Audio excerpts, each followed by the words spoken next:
Very good morning, afternoon, and evening to all of you tuning in. Welcome back to another episode of the Addis Podcast.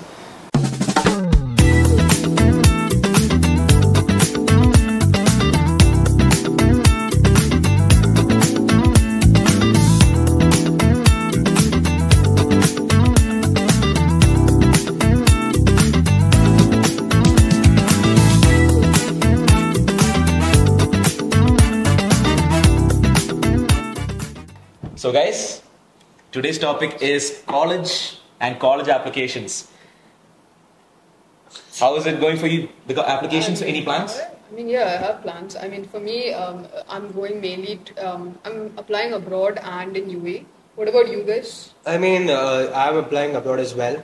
It's of course it's a very long and lengthy process, and there's a lot of formalities and Too many. to do that exam. So we're going to this discuss exam. some formalities, right? Yeah, definitely. What And about you? I'm applying to India. India. So, and I'm applying to Kerala in India. And I think, so we have a wide variety. I'm going abroad here. We're trying at least. Abroad. We are kind of like a chessboard. Two of us are going abroad and two of us are So going we to India. have, all four of us are going in both places where commonly all of the viewers will mostly be applying to. So today I think we'll discuss some of the requirements maybe for applying in India, and at the same time what requirements you need for applying abroad, also in UAE as well for any of the colleges. So let's start off with India, because I believe, if I'm not wrong, the process is a bit simpler. Yeah, right? definitely. I think Neil is doing law, but then for me, I'll probably do like my bachelor's in design or something related to that. Definitely, it's much easier than doing it abroad because you have less exams. Of course, you'll have your entrance exam based on like you're doing whichever college you're going to. But yes, it's definitely simpler, and it basically depends upon you where you want to go and what course you're going to take. And then I think one very important key is that please go and talk to someone who's in that same field, or talk to a teacher who knows about this. Because I have very helpful teachers who they gave me a list of like scholarships and your course and all of that. So I think first go to your counselor, go to your school counselor, or talk to someone who's in that field, and that just helps you make the process much simpler and easier. What about you, Neil? I definitely agree. In fact, not only a counselor. There are a lot of dedicated institutions today, who are dedicated to guiding students, and these people who are there, they have a lot of experience. Personally, I'm using one of them. It's called Unihawk.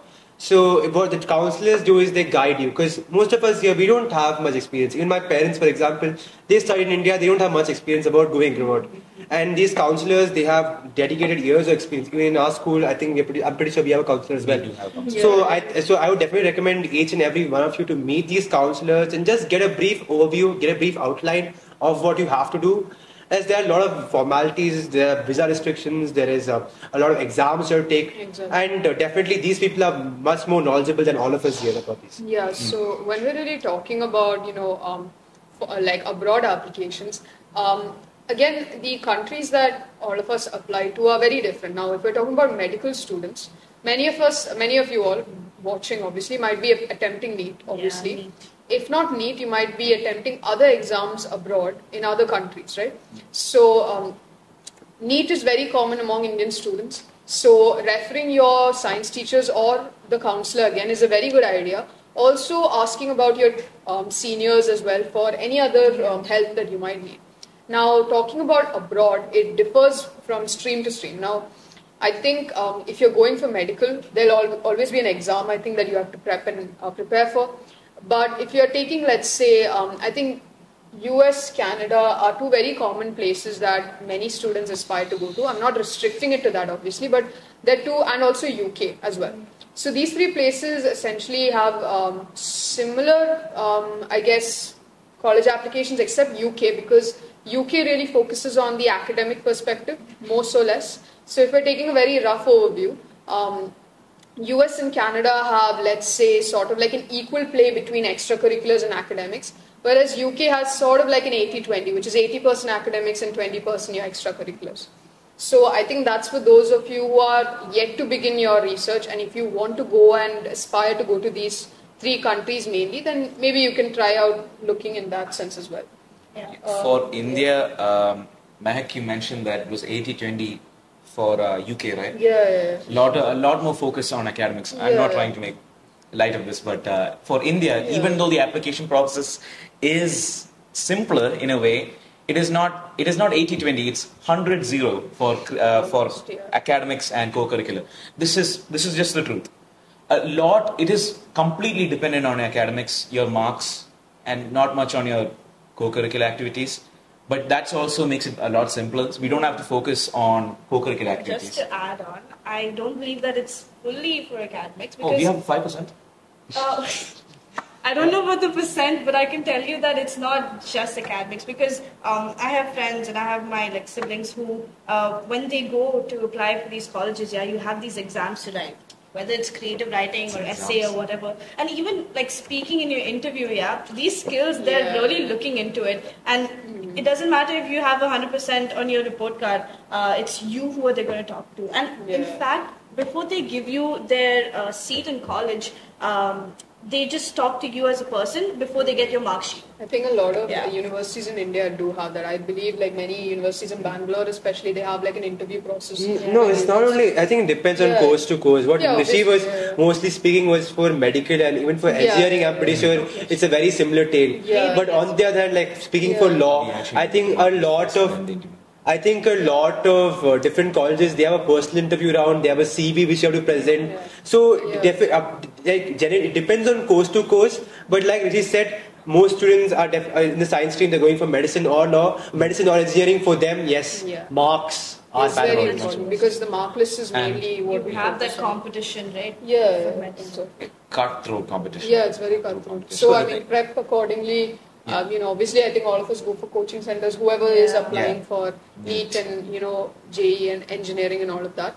Yeah. So that's a whole different ball game. Yeah, but applying abroad is again a different ballgame altogether. You're looking at a more holistic approach here. Yeah. I think, like Meg said, a lot of students are going to different countries, all different guidelines. But roughly, as Meg said, Canada and the US have a more equal balance for academics and co-curriculars, while in the UK they prioritize academics a bit more. Yeah. But essentially, each one of us, what I would highly recommend, as having gone through this process over the last 3 years, is find something which you are deeply interested in and excel at that. Find something. For example, I'm someone who is deeply interested in MUNs. So every opportunity that I get to participate in MUNs, I go along with it. Even if it's a tight schedule, even before exams, I've gone for MUNs and just because I enjoy that activity and it looks good on a college profile. But no, it's not restricted to anything like that. You can do anything that you wish. What do you think, Mac?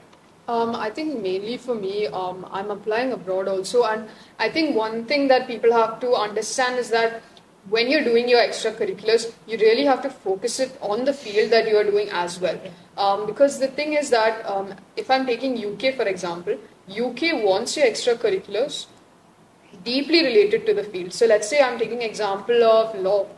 You should be ideally participating in MUNs, in debates and all of those, maybe research programs that are your interest, reading books, all of that in the field that you are focusing and you're going to apply for, because in the case of UK and probably many other countries who have that related subject, they want to see the student, how much they are focused in their subject and how broadly they can expand themselves in various fields within their subject. Now, in the case of, I think, US and Canada, your extracurriculars is more of like a holistic approach in the sense they want to see who you are as a person. Not only your academics, not only the activities that they do in your academic fields, but rather they want to see you as a person in itself. So I remember a couple of my seniors, I believe, who applied for US, I think. They even put like their drawings, their paintings, their creative writing, but they were applying for, I think, bachelor's in psychology.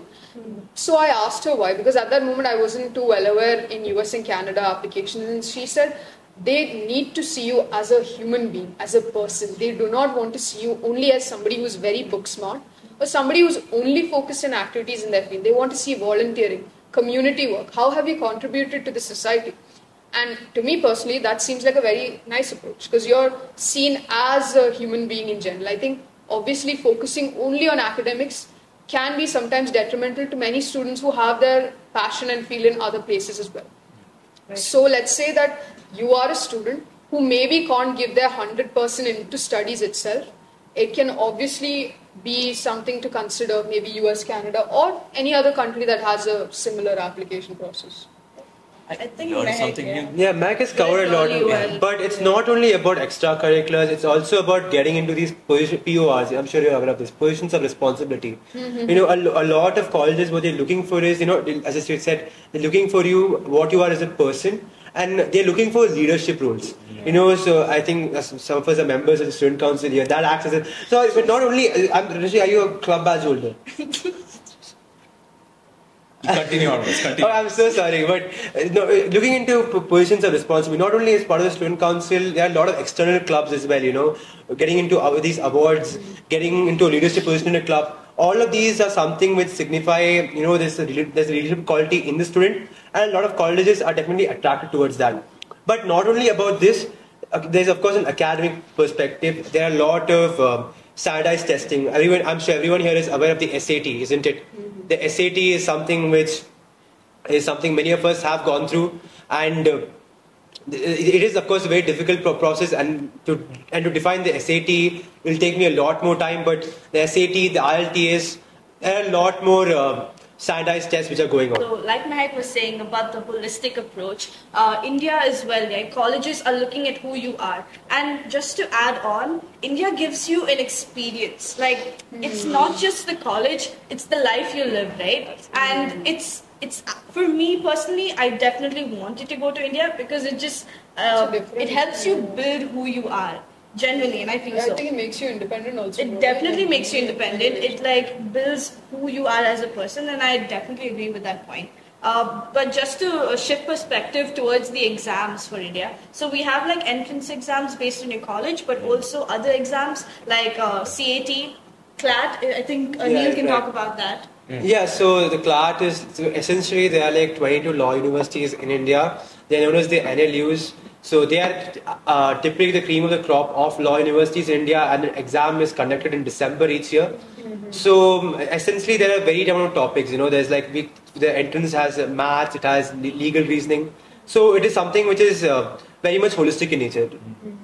Just to add on, India is not too expensive as compared to countries abroad. So It also promotes Indian students studying in India. yeah, That's a very to good study thing. exactly. Yeah. Yeah.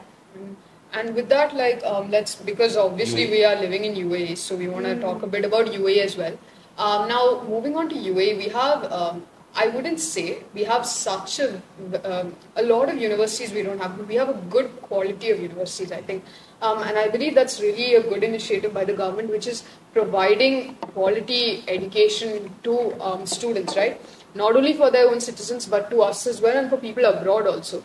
And I think I can list you for a fact that we have a medical college, we have a science college, we have arts and humanities. We also, I don't know if many of you have noticed this, but in Dubai we actually have a hospitality school as well, which is I think in the top 10 hospitality schools.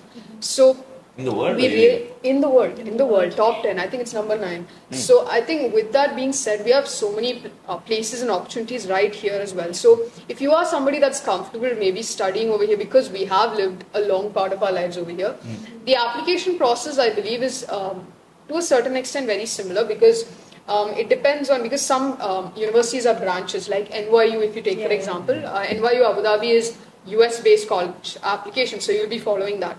I think if it's Heriot-Watt, that's UK, and I think other like American University, all of those. So there are a lot of different types of university. There are branches of, I think, Birmingham, all of that. So you have to really go into the specifics, obviously. For medical universities, I think they have their own exams, I believe. Not that. It's that. So for universities here, I think medical sector, we have 3 years in UAE, and then they will send you off to the main branch. So if it's in a UK, if it's a UK-based university, they send you up to UK. They give you, I think, a limited time deal. Like that. Yeah. So I think with that we've covered up a lot of places, a lot of college opportunities. So I hope that for those of you maybe who are already on your journey, you get more idea and more clarity. If not, do seek counseling help as well, and do your own research also. And with that being said, I think we can wrap it up for today. I hope you enjoyed the episode. Thank you. Bye. Thank you. Bye-bye.